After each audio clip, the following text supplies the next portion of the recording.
Hey friends, if you wish to install and use Telegram on Windows 11, then please watch this video. I will guide you through the procedure. So interestingly, I found Telegram on the Microsoft Store and that's the best place to download it. I mean, you can download it from the website, but this is my suggestion to download it from the Microsoft Store. So all I need to do is click on install.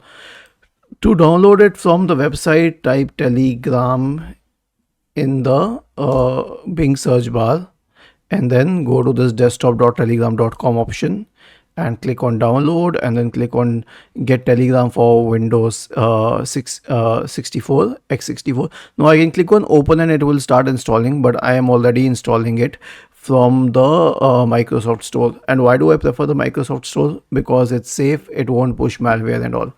Now Telegram has been installed. I'll click on launch. And after clicking on launch, here's one thing: you need to have Telegram installed and active on your phone. I'll tell you later why. Now click on start messaging.